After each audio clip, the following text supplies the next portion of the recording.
My dad did not deserve what happened to him. He was a good man. He was one of the greatest generation. He served in 4 theaters of operation during the war. My father and my mother were wonderful, wonderful individuals. They played by the rules. We were everyday people, typical, quintessential New England family. Wouldn't happen to us. Manchester, New Hampshire, December 14th, 1995, a snowy Thursday afternoon. Flames ripped through the home of Walter and Fay Page. It was a ferocious, horrible fire. Fire destroyed the home, but the flames had not killed Walter Page. My mom was an avid gardener, and she was at her annual Christmas garden club party and came back, and she said she was just thrown back by the acrid smoke. She knew immediately that my father was in there and that it was not good. When the fire department came and extinguished the fire at the residence, they found Walter Page's remains in the basement of the home. The autopsy determined that he died of multiple stab wounds. Stabbed him multiple times to 12. Left him there, burned the house down.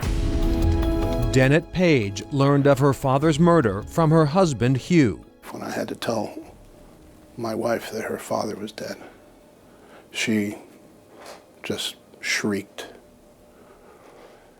I've never heard a more guttural, heart-wrenching sound. Dennett's brother, Rick. It's almost like I could feel that knife going straight through me too as well. A semi-retired stockbroker, a loving husband, a grandfather. Somebody had access to Mr. Page's home. Who would want Walter Page dead? Either somebody broke in and this, was a robbery gone wrong, or maybe it was somebody he knew and was expecting and let into the house. I mean, we can't really narrow it down any further than that right now. Because the home was essentially destroyed in the fire, we have limited information to go on. Page was an active member of the local Masonic Lodge. He had started as the treasurer of that lodge with about $50,000, he told me. He turned it into several $100,000, of which he was very proud. He had run that portfolio for 25 or 30 years, and then he turned it over.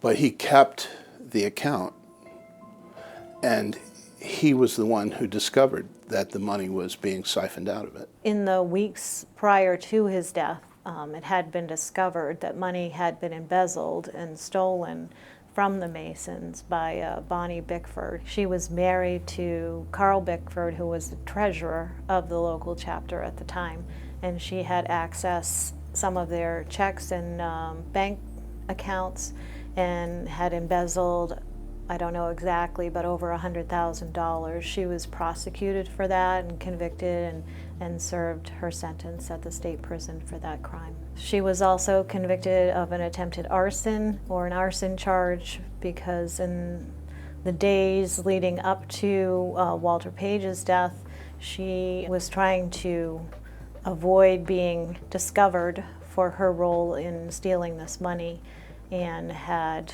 thrown what's typically called a Molotov cocktail at the home of one of the other Masons. She pled guilty to that as well. A source tells Chronicle Bonnie Bickford was questioned in the murder of Walter Page and denied any involvement. She has not been charged in the killing. We reached out to Bickford. She declined an interview. The Page children hope their father's killer will hear these words and confess. Let us have closure. Stop our pain. You know who you are. You've done this. You need to be honest with yourself and with us as a family and admit to your guilt.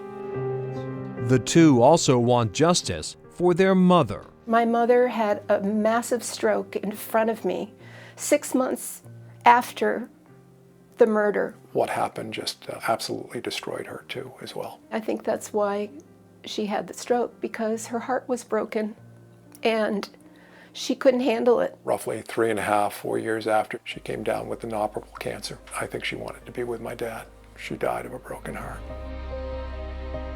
The family wants Page remembered as he lived, not how he died. He was full of spit and vinegar. He was ready to roll. He was the rock. And now, Dennett and Rick follow their father's lead, still persevering 22 years later to bring his murderer to justice. I hope he'd say, hey, go to it, kids. Do this for me. Before we leave this earth, it's the least we can do for my parents, the least we can do. Just heartbreaking, and the New Hampshire Attorney General's office has requested more help to work on unsolved murder cases, specifically to additional attorneys. Right, and in the Walter Page case, forensic evidence is really a challenge because the home was destroyed by fire, so there just is not a whole lot of that, but investigators are hopeful that someone saw something, knows something, and will come forward. As they always say, even the smallest little detail can help. Smallest little detail.